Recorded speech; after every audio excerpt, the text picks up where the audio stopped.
All right, welcome back. We're back in my office.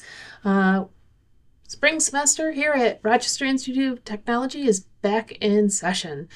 Today we're going to talk about this boom pivot, which I love because boom pivot to me screams sailboat part. Even though it's not sailboat weather here, I am excited to make a part that to me invokes a sailing mechanism.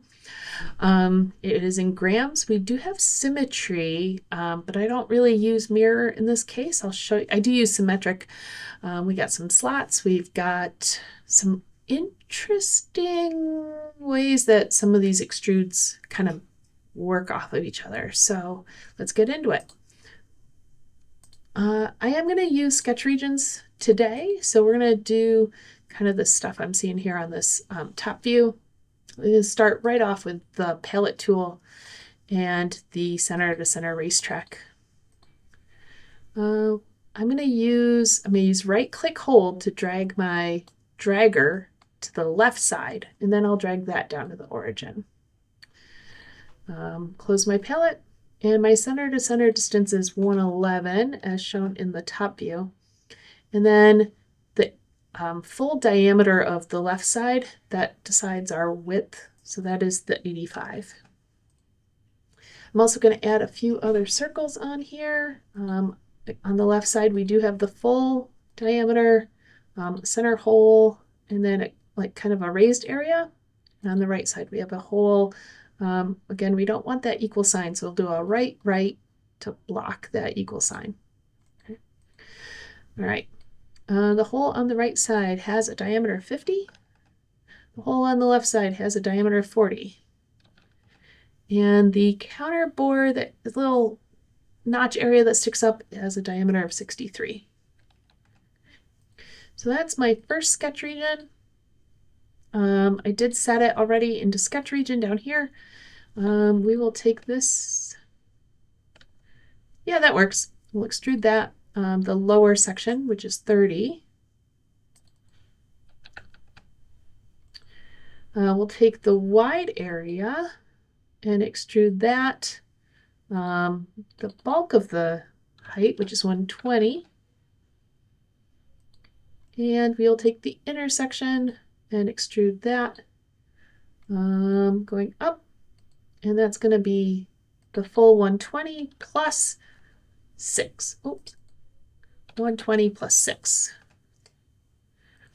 Perfect. Let's jump right into the rib. So we got a rib here. So we've got this rib tool.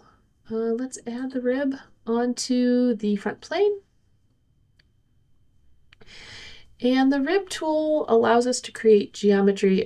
By the way, this is a profile rib going between two existing geometry. So I don't have to close the loop. I can give it this dimension of 20. And my dimension at the bottom here goes from the bottom of the line to the center of our holes, and that's 70. So I don't have to close the loop. And the benefit of using the profile rib tool, once I give it the width of 17 from the right side view, you can actually flip which side you go, but we want it centered. The profile rib tool, and maybe it's a little different in SolidWorks where this drawing was created. Let's go to the top view. Because this rib was created off a cylindrical shape, we get a little cylindrical shape out here. Hard to see in this top view if that's a straight line. If I were to extrude it, it would be a straight line. If I extruded it from this edge, I'd have a little bit of a gap. So if you have a little bit of a gap, if it's disconnected, you want to push that extrude into the cylinder. But the rib tool kind of knows to make it go flush up against that side. All right. Okay, so the last thing to do is this pivot point over on the left-hand side. And what makes this so interesting, well, you'll see. Let's start with some, we're just going to get into the sketch. We're going to have a couple of circles. We're going to have a line that comes over flat. I'm actually going to go all the way to the center. Down, over a little bit, up a little bit. Okay. Let's get some dimensions on here. This one's 30. This one's a radius, so we can click radius 27. I know this dimension's 15, but I don't really have this height. I can make this point stick onto the top surface there. Oh, I do have this dimension. It shouldn't be 82, it should be 75. And now we're going to add an arc. Let's make it tangent arc.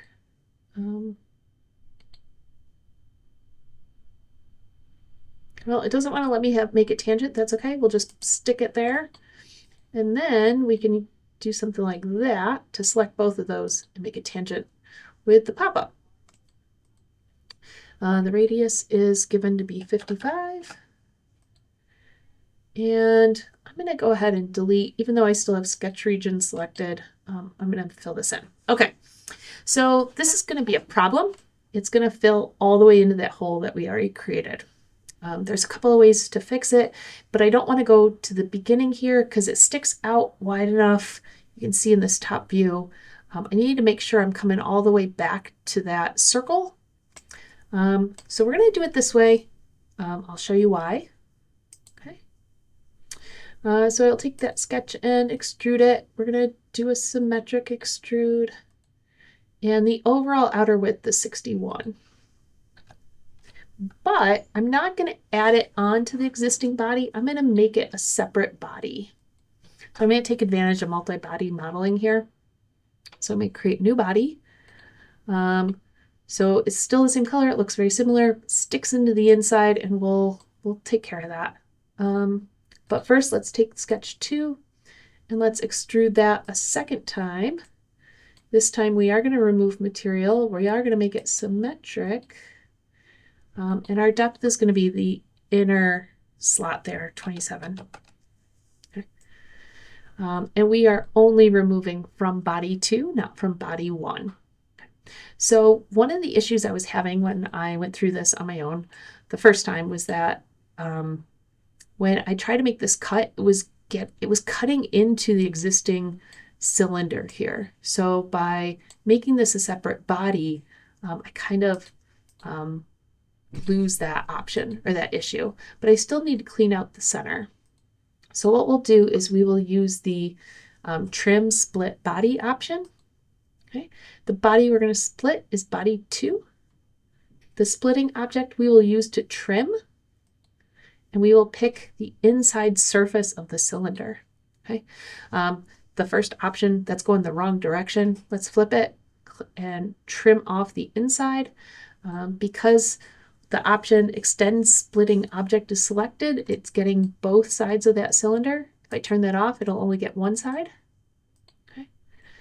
So that looks pretty good. I want to make sure my mass is not double counting these two bodies because they overlap. So we'll just use the merge option. And we will grab both bodies to merge. Looks fine. And we have a single body. That looks pretty good based on the picture. Let's see how we did. All right. 2450. And that's a solid submission. Okay. So here we talked about the rib tool. And we talked about a method for